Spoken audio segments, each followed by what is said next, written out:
You have a very eclectic set of interests. Tell everybody a little bit about, for example, some of your writing and some of your work. Let's start by telling us a little bit about your background.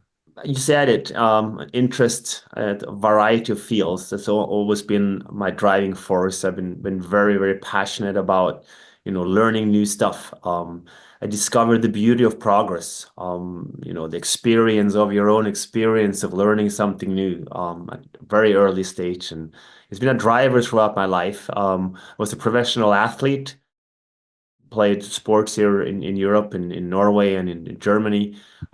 Set up my first companies, had a communication agency, built an online print house, and started to invest in some smaller tech companies. Was very curious about the first and the second wave of the internet. Did some programming and got into the nitty-gritty and wanted to learn about what's underneath or behind the screen. So that was always a driving force. I was very interested in reading.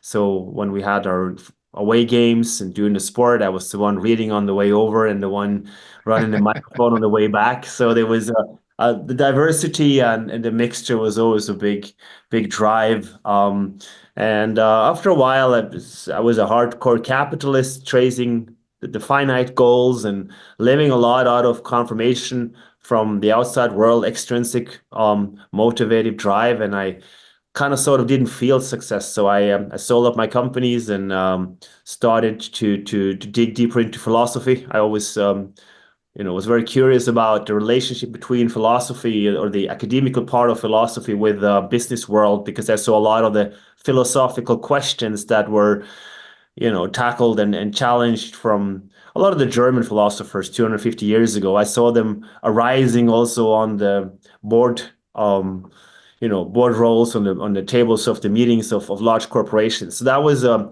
very interesting, path to go down, and also in relation to technology. As I said, I was very interested about, emerging technologies, a lot about the exponentiality and the potential future implications on humanity.